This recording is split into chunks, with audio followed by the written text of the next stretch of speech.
20 of England's finest physicians had declared the case hopeless. The Duke's only son lay dying, his fever raging for 7 endless days, while the greatest medical minds in the realm stood powerless. Then, a housemaid, barely 20 years old, stepped forward with a remedy so simple it seemed absurd. Within 60 seconds, the heir's eyes opened. The doctors stood speechless. The Duke's world would never be the same. What happened next would shake the very foundations of their society. If you're listening to this story, don't forget to click the like button, subscribe to the channel, and tell me in the comments from which part of the world you're listening to this story. I want to know how far it has travelled. Beatrice Ashford had scrubbed the marble floors of Thornfield Manor for 3 years, her hands perpetually raw from lye soap and cold water. She moved through the grand estate like a shadow, invisible to the family she served, yet intimately acquainted with every corner of their opulent world.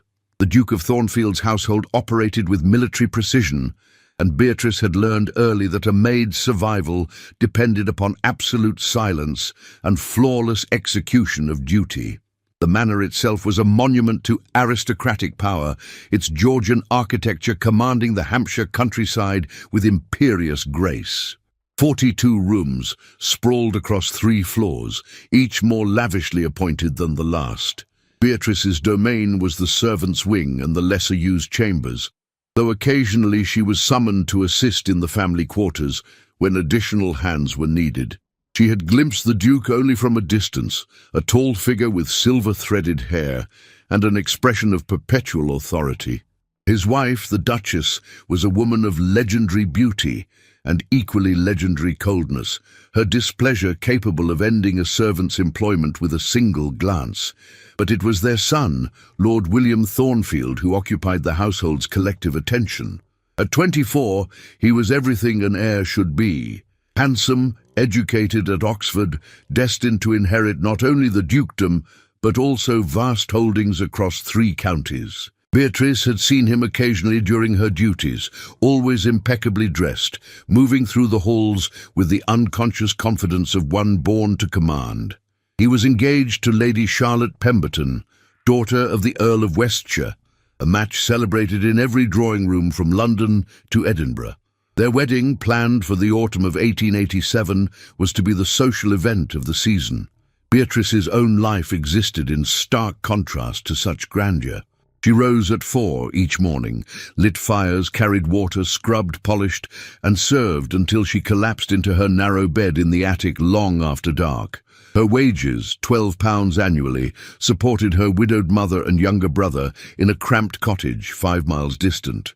She had no prospects beyond service, no expectations of anything more than the endless cycle of labour that defined her class.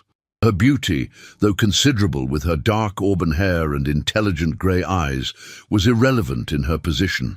Maids were meant to be invisible, and Beatrice had perfected the art of disappearing into the woodwork.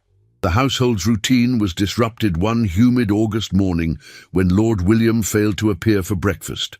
The Duchess's sharp inquiry sent the butler, Mr. Pemberton, to investigate.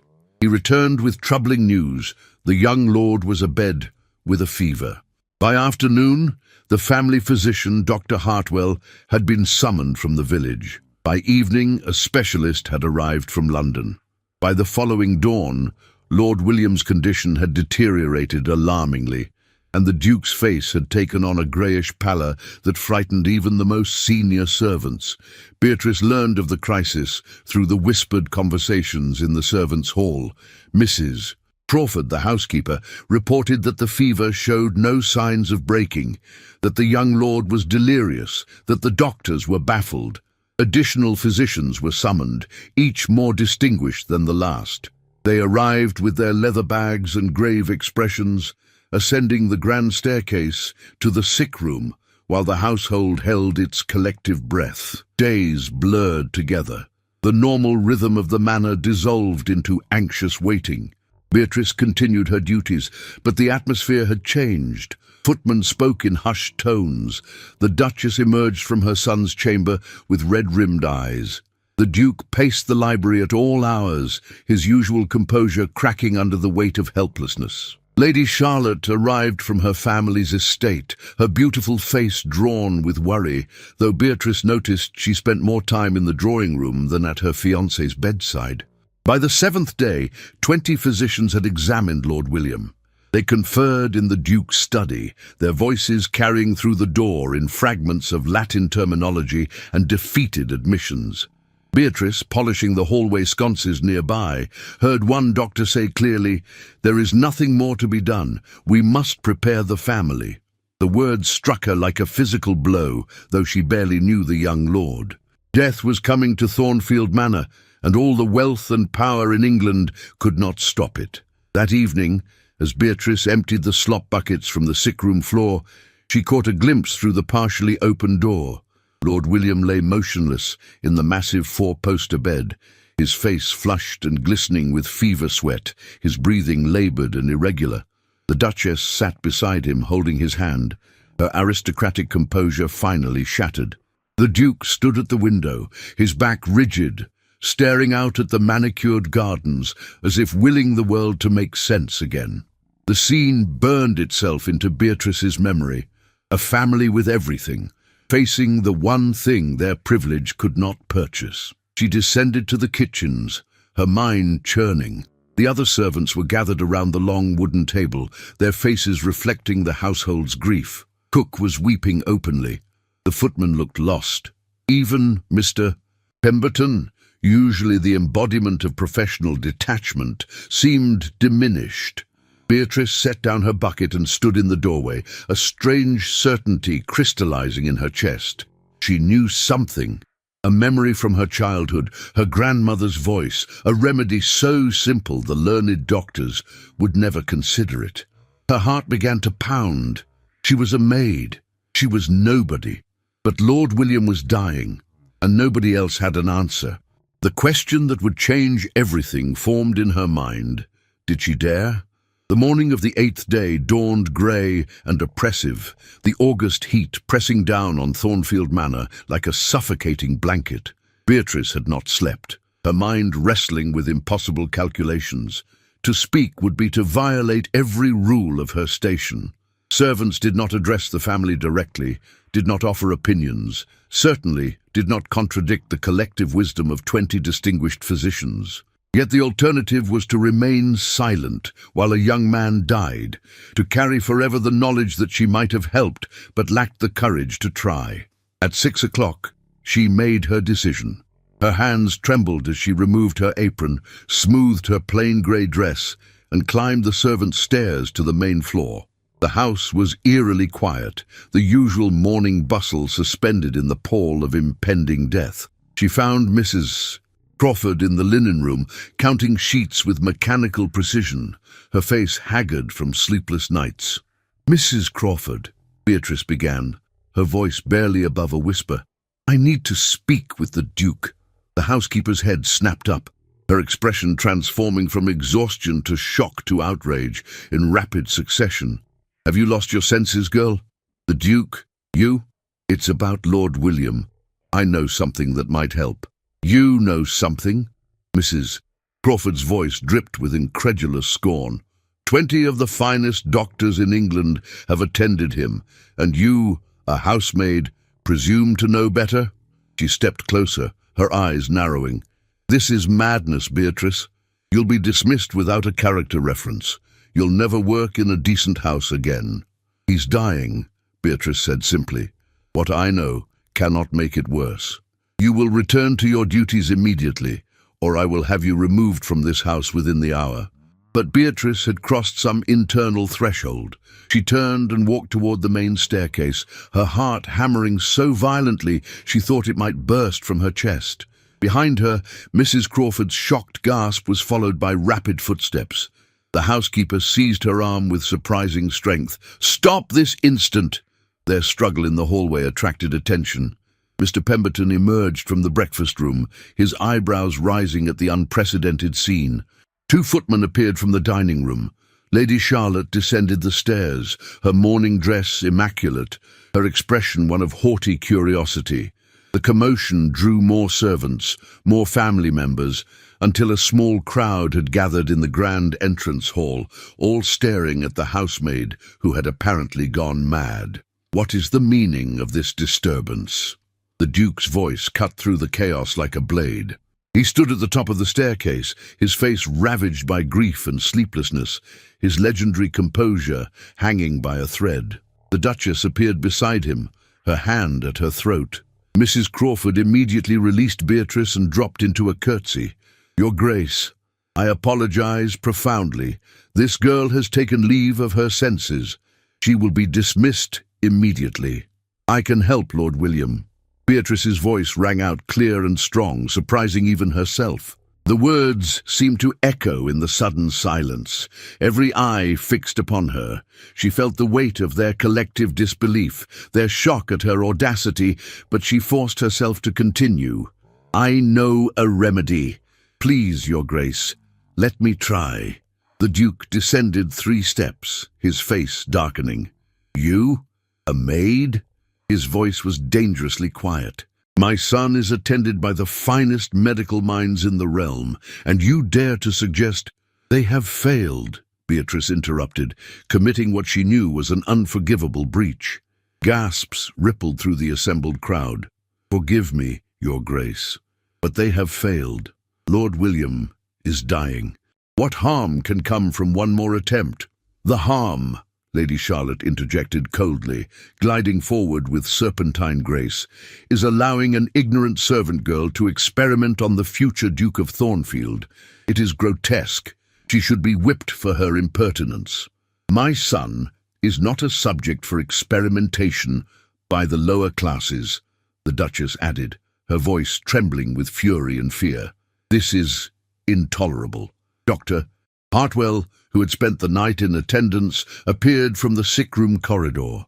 His face was grey with exhaustion and defeat. "Your Grace, I must concur with Her Grace. The young lord's condition is beyond hope. To allow some folk remedy at this stage would be not only futile but undignified." "What is your remedy?" The question came from the Duke himself. He had descended another step, and something in his eyes, some desperate flicker of a drowning man grasping at any floating debris, gave Beatrice courage. "Willow bark tea, Your Grace. Very strong, with honey and a compress of cool water changed every 5 minutes. My grandmother was a healer in her village. I saw her break fevers that doctors could not touch." The silence that followed was crushing. Then laughter erupted, harsh and mocking. Lady Charlotte's musical laugh led the chorus, joined by nervous titters from the servants and a derisive snort from Dr. Hartwell. "Willow bark?" the doctor said, shaking his head. "A peasant remedy. Your Grace, this is precisely the sort of ignorant superstition that—" "Enough!" The Duke's single word silenced everyone. He stared at Beatrice with an intensity that made her knees weak. "You would stake your position, your future employment, on this remedy." "I would stake anything, Your Grace. I believe it will work." "She believes," Lady Charlotte said with venomous sweetness. "How charming. Your Grace, surely you cannot seriously consider—" "Be silent, Charlotte." The Duke's command shocked everyone, including his future daughter-in-law. He turned to Dr. Hartwell. "You said yourself there is nothing more to be done, that we should prepare for the worst."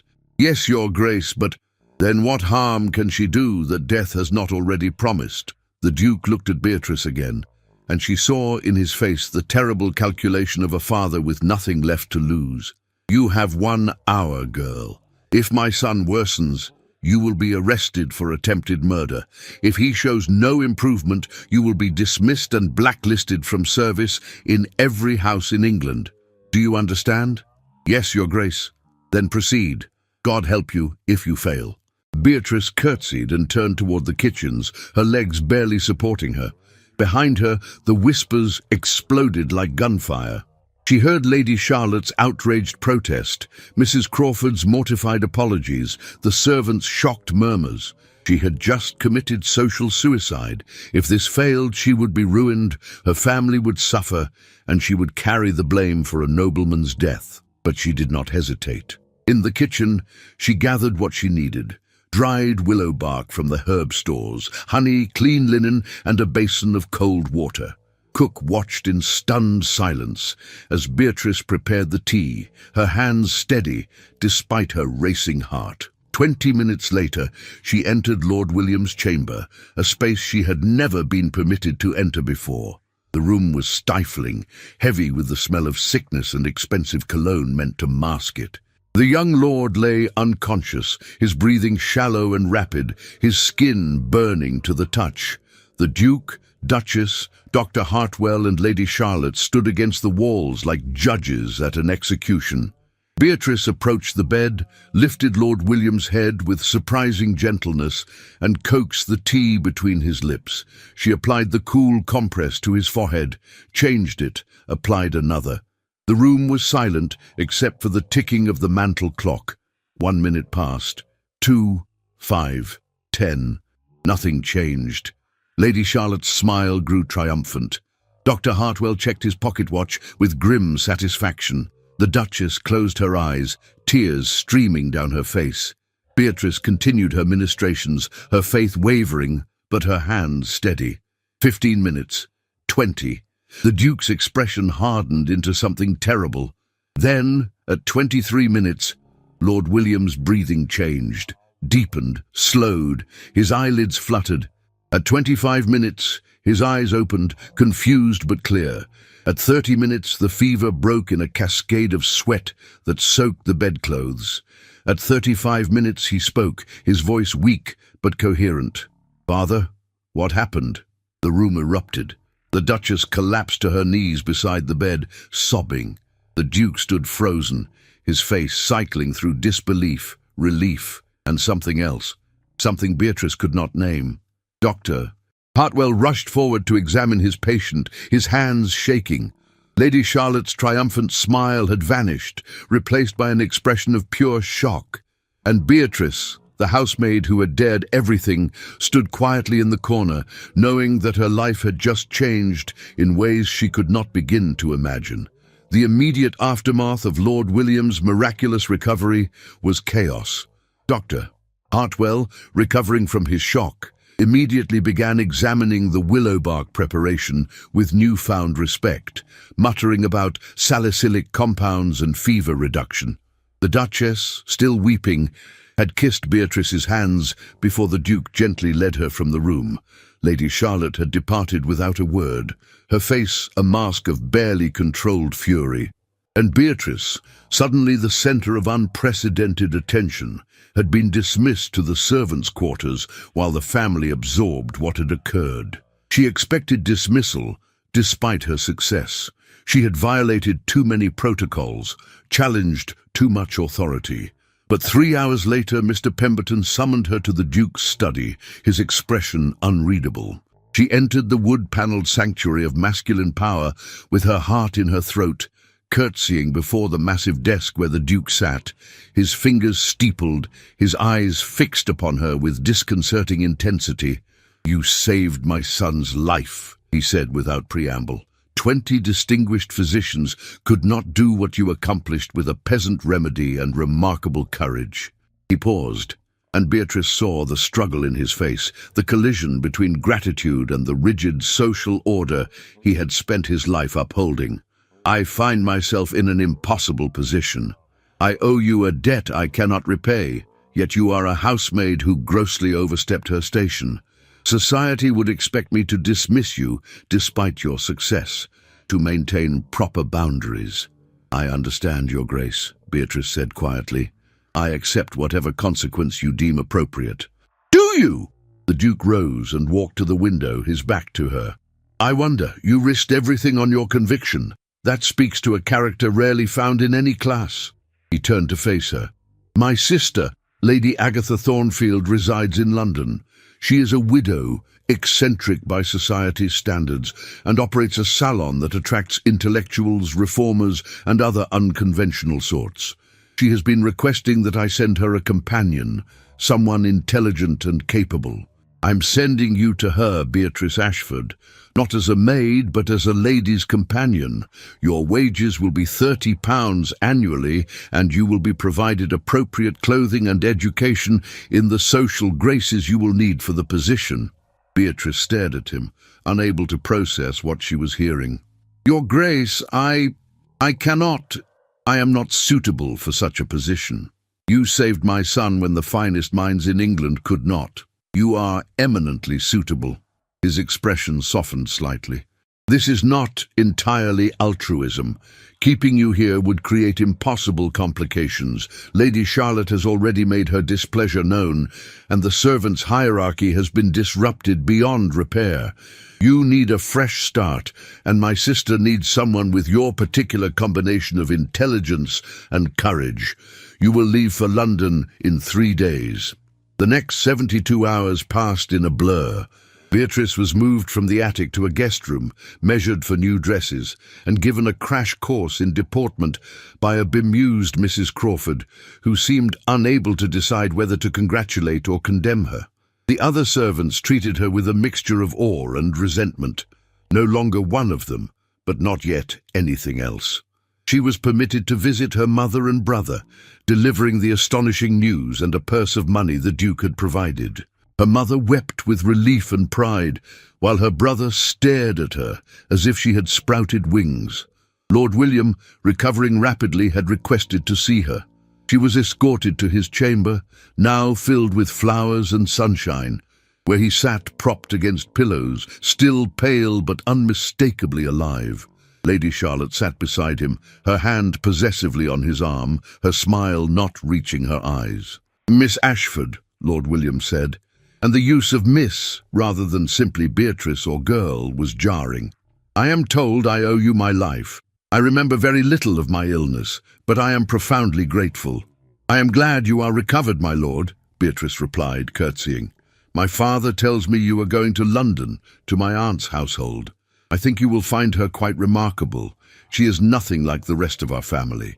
His smile was genuine, warm, and Beatrice felt an unexpected flutter in her chest that she immediately suppressed. He was engaged, a nobleman, and forever beyond her reach, regardless of her new position.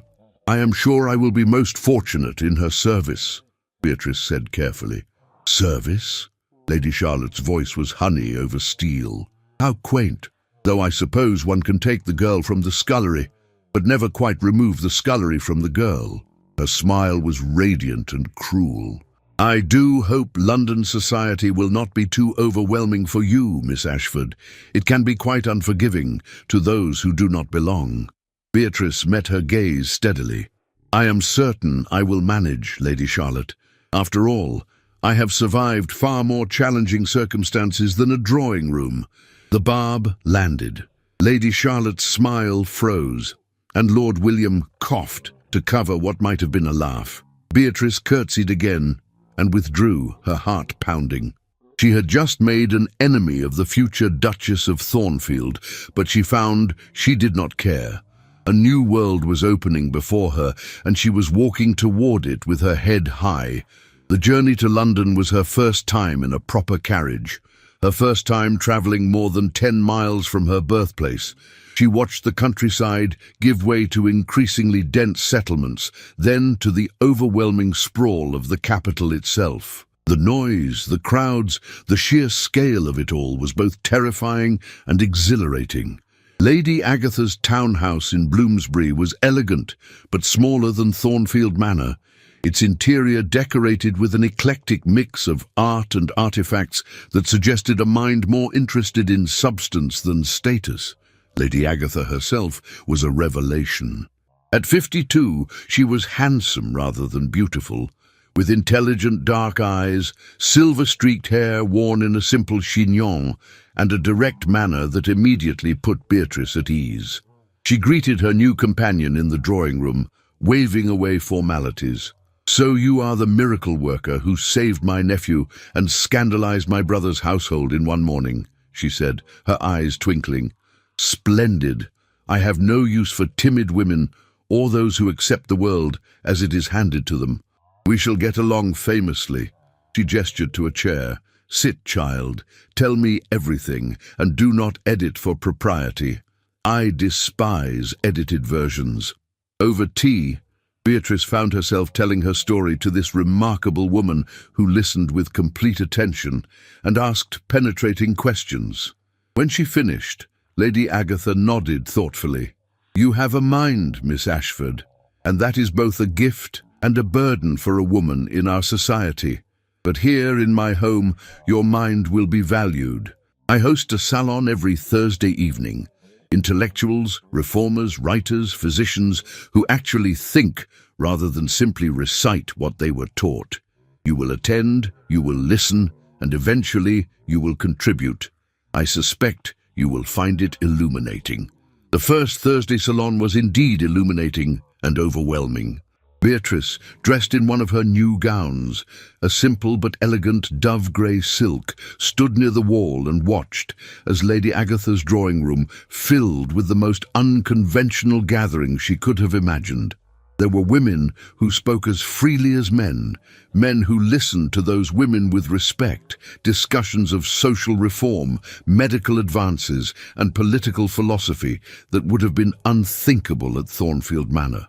And there, engaged in animated discussion with Lady Agatha, was a man who would change everything.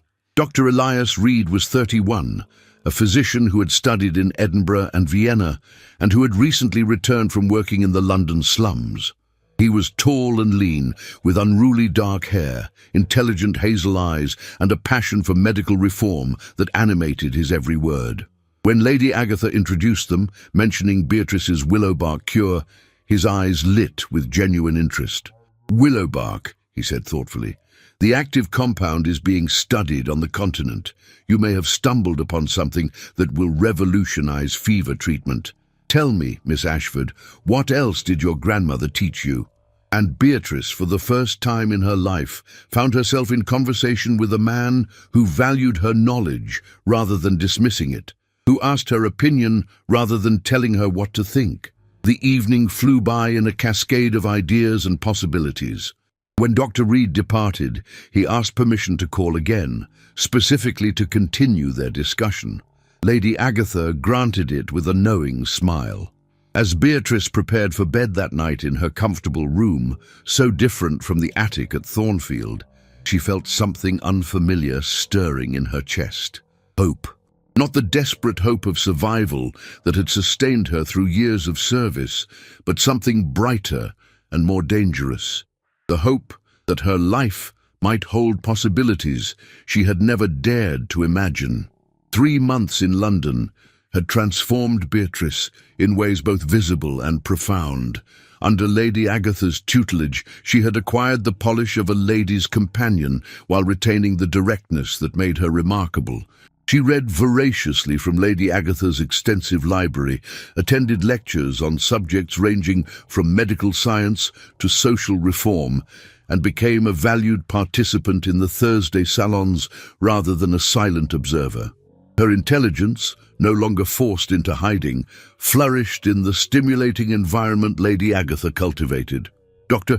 Elias Reed had become a regular visitor to the Bloomsbury townhouse, ostensibly to discuss medical matters with Lady Agatha, but increasingly to engage with Beatrice. Their conversations ranged across medicine, philosophy, and social justice, and Beatrice found in him a kindred spirit, someone who saw beyond class to the person beneath. He treated her as an intellectual equal, asked her opinions on his work in the slums, and shared his dreams of reforming medical education to include traditional remedies alongside modern science. "You represent something important, Miss Ashford," he told her one afternoon as they walked in the nearby square, Lady Agatha's maid trailing at a discreet distance as propriety demanded. "The wisdom of ordinary people, tested through generations, dismissed by the medical establishment because it does not come from universities or laboratories. Your grandmother's knowledge saved a life that 20 educated physicians could not. That should tell us something about the limits of our current approach." "You are unusual among your profession, Dr. Reed," Beatrice replied, pulling her cloak closer against the November chill. Most physicians would be offended by the suggestion that a village healer might know something they do not. Most physicians are fools, he said bluntly, then smiled. Present company excluded, of course. But yes, we are trained to dismiss anything that does not fit our narrow paradigm.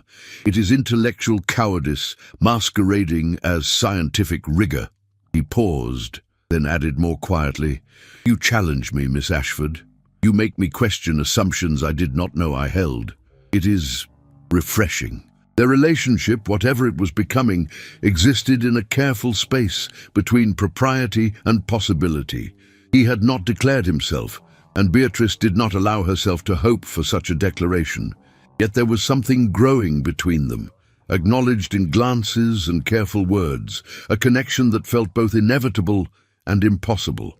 The delicate balance of her new life was disrupted in early December, when Lady Agatha announced they would attend the Cavendish Ball, one of the season's premier social events.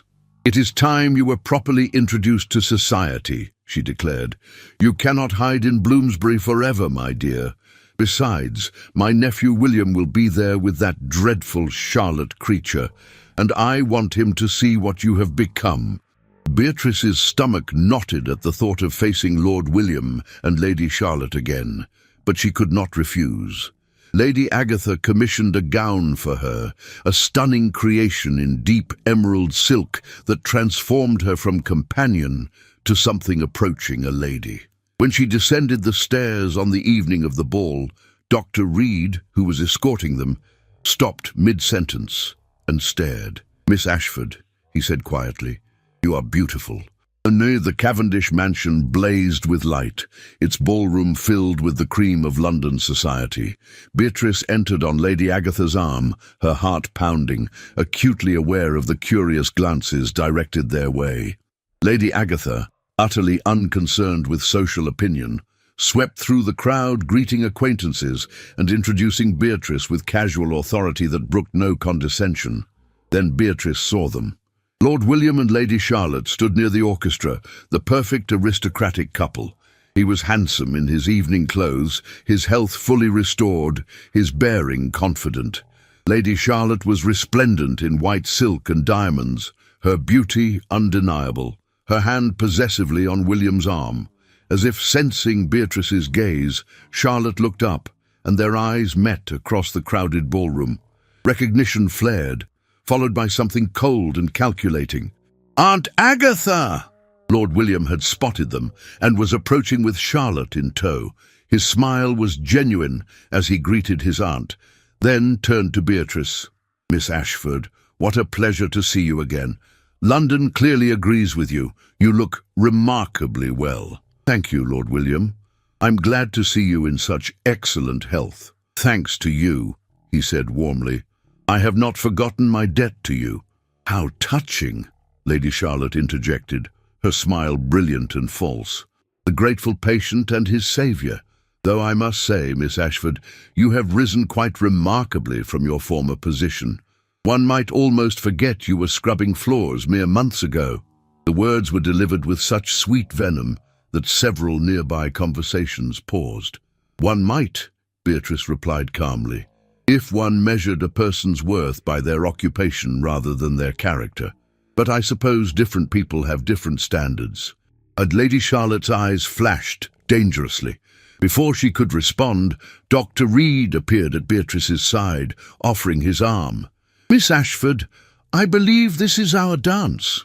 As they moved onto the floor, Beatrice was intensely aware of the eyes following them, the whispers spreading through the crowd.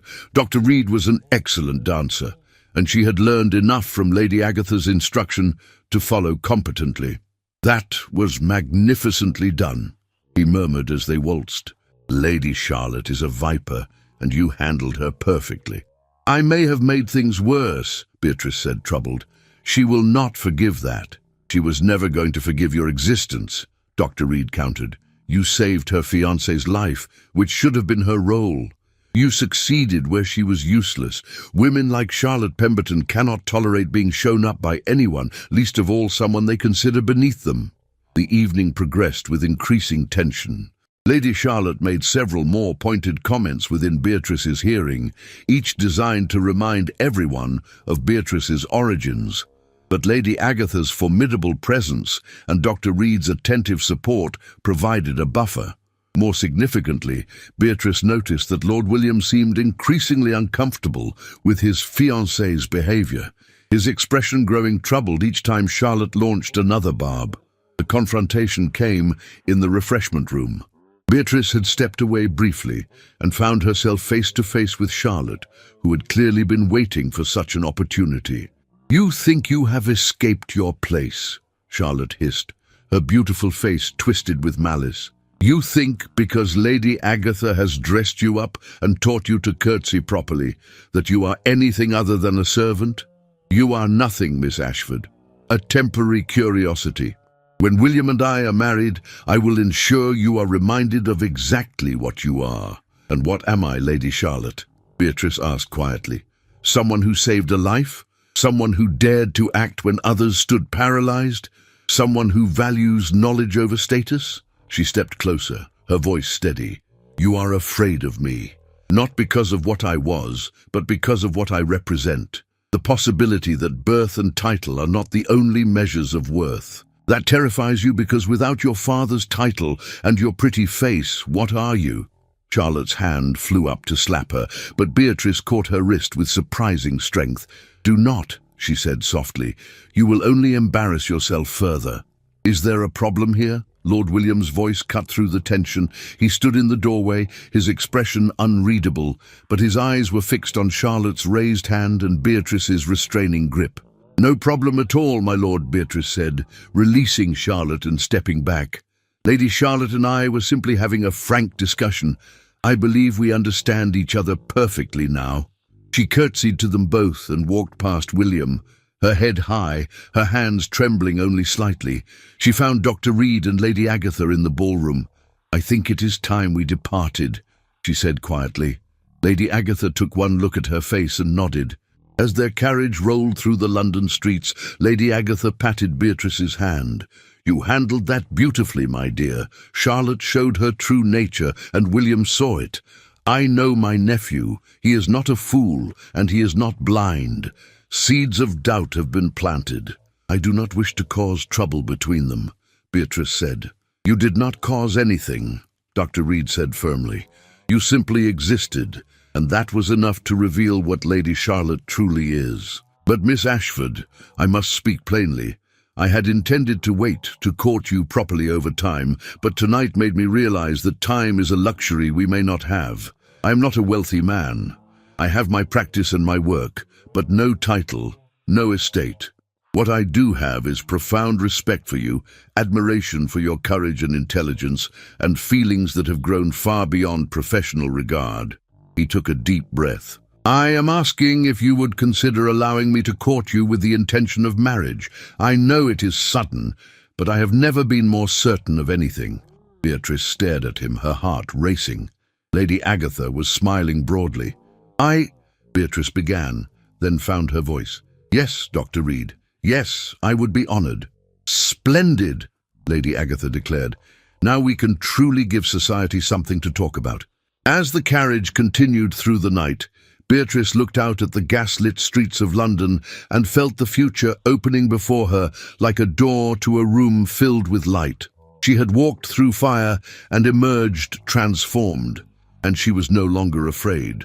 The announcement of Dr. Elias Reed's courtship of Miss Beatrice Ashford created exactly the scandal Lady Agatha had anticipated with such glee. Within days, every drawing room in London buzzed with the story.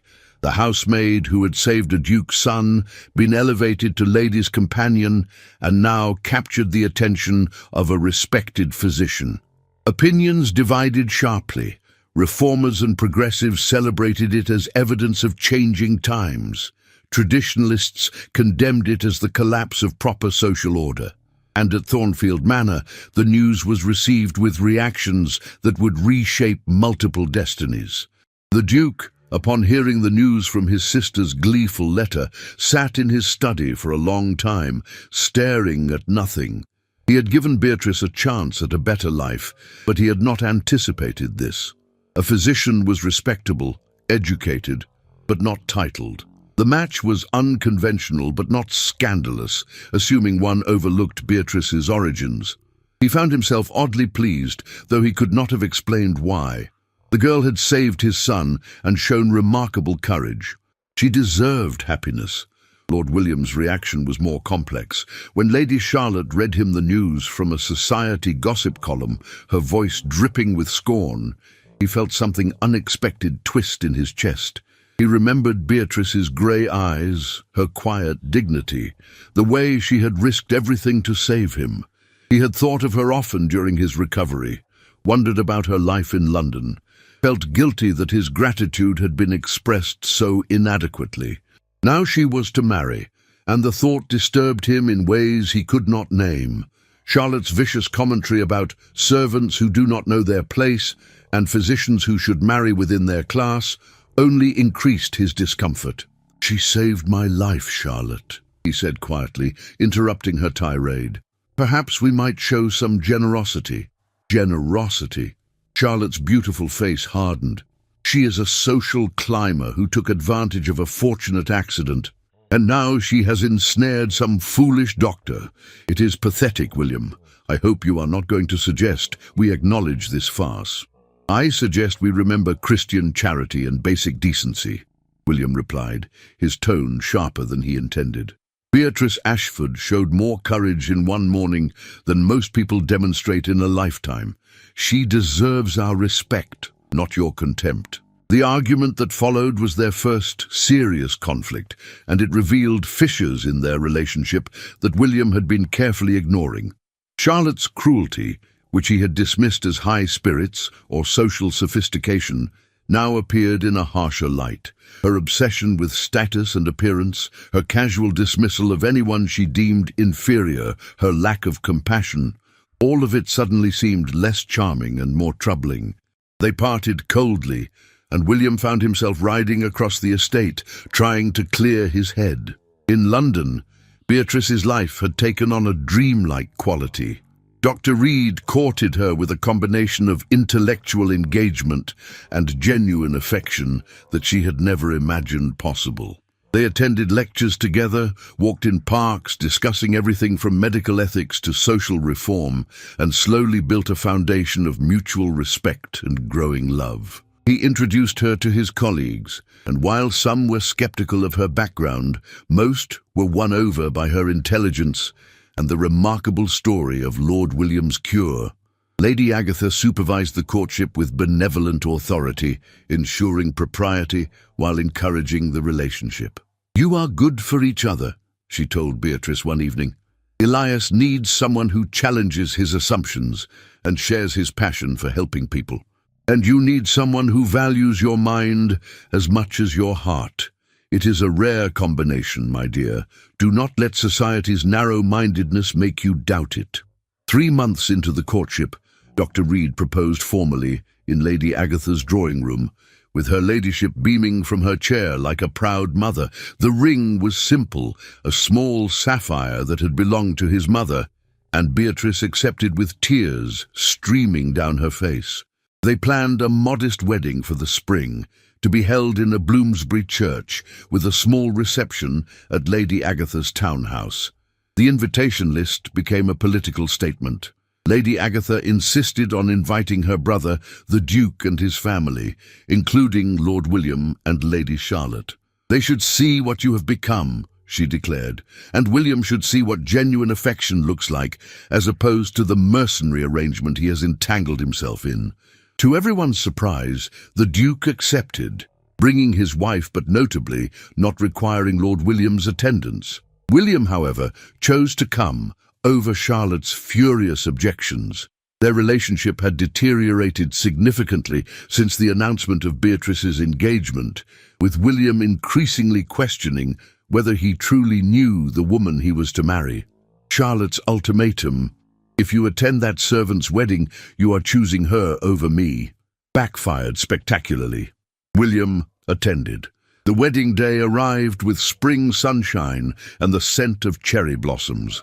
The small church was filled with an eclectic mix of guests: Lady Agatha's intellectual circle, Dr. Reed's medical colleagues, a few progressive aristocrats, and Beatrice's mother and brother, dressed in their finest and overwhelmed by the grandeur of it all.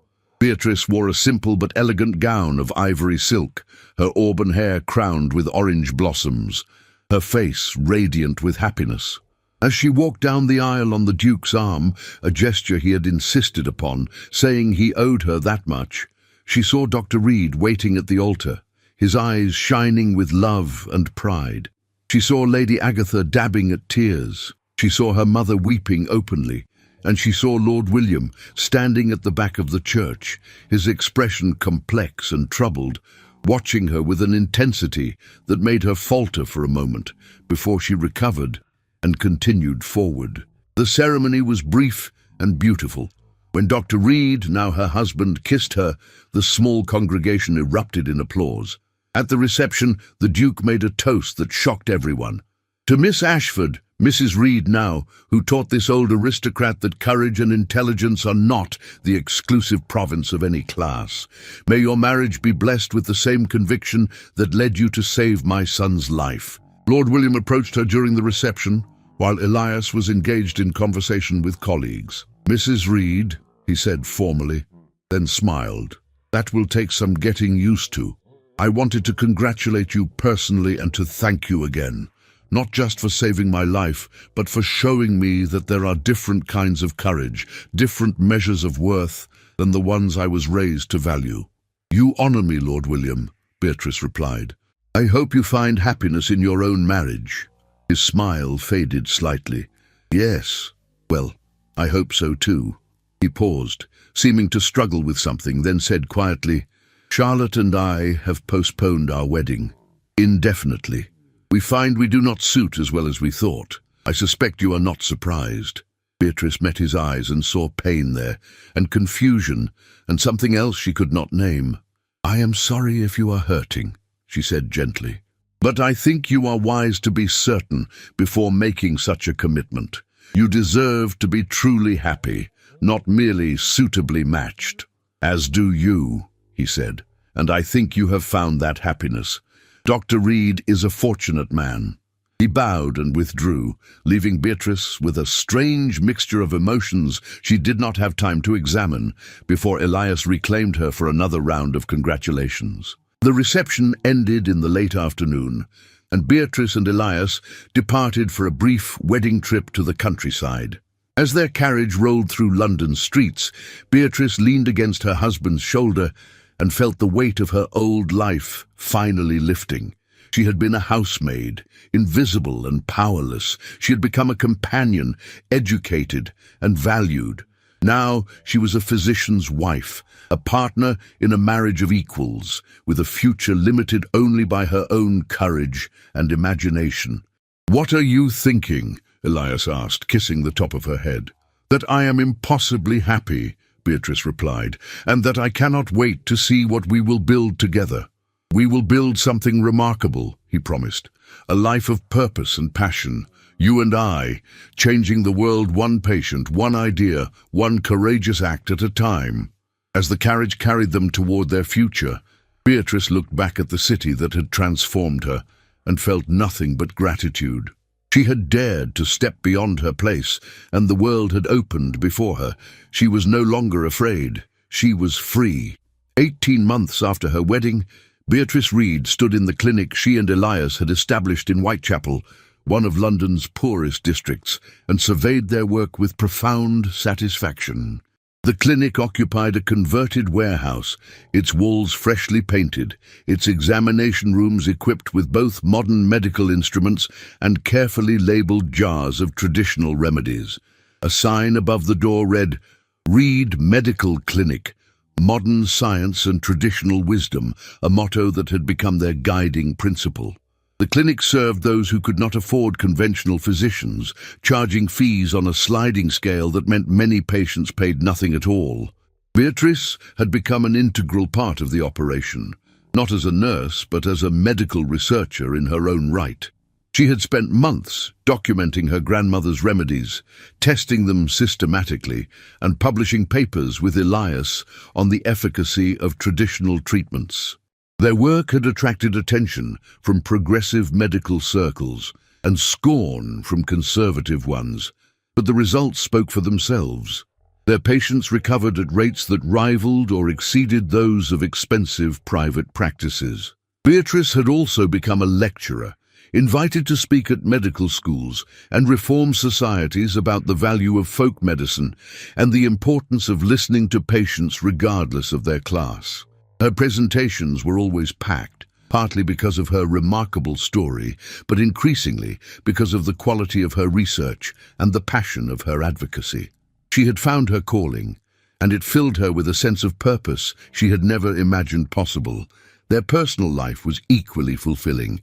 She and Elias lived in a modest but comfortable house near the clinic, their home filled with books, medical journals, and the lively conversation of the intellectuals and reformers who gathered there regularly.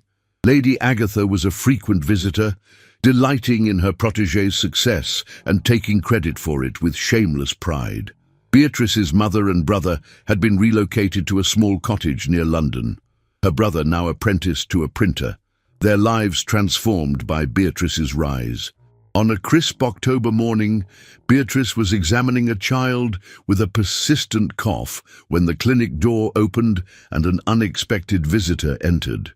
Lord William Thornfield stood in the waiting room, looking distinctly out of place among the working-class patients in his fine coat and polished boots. Beatrice, startled, quickly finished with her patient and approached him. "Lord William, this is a surprise. Is something wrong? Are you ill?" "No, nothing like that," he assured her quickly. "I apologize for appearing without notice. I was in London and wanted to see your clinic. I have read about your work in the medical journals. It is quite remarkable." Beatrice gave him a tour, showing him the examination rooms, the dispensary where they prepared both modern medicines and traditional remedies, the small library where patients could wait in comfort. William listened attentively, asked intelligent questions, and seemed genuinely impressed. When they finished, she invited him to her small office for tea. "You have built something extraordinary here," William said, accepting a cup. "You and Dr. Reed are changing lives, challenging the medical establishment, proving that compassion and innovation can coexist. I am in awe of what you have accomplished." "Thank you," Beatrice replied, "but I sense you did not come here simply to tour a clinic. What is really on your mind, Lord William?" He smiled ruefully. "You always did see through pretense. Very well. I wanted to tell you that I have broken my engagement to Charlotte permanently. It should have been done long ago, but I was a coward, clinging to what was expected rather than what was right.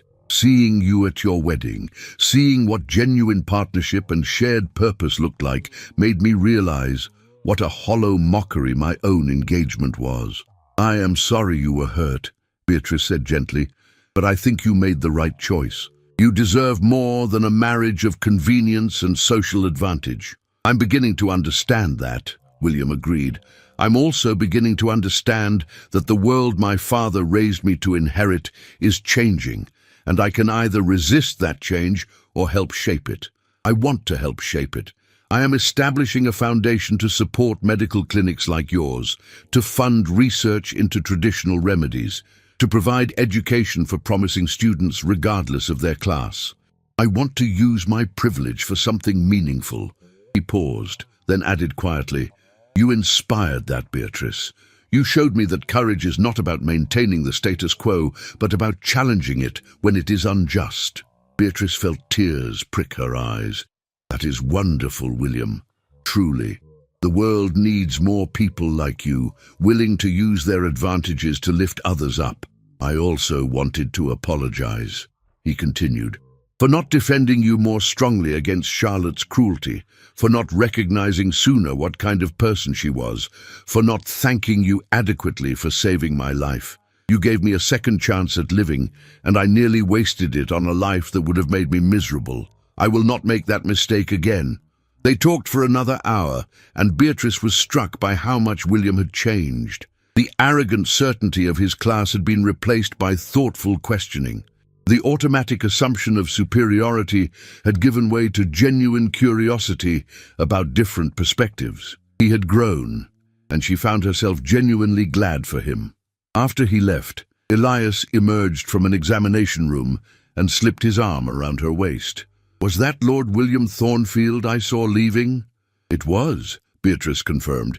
"He came to see the clinic and to tell me he has broken his engagement.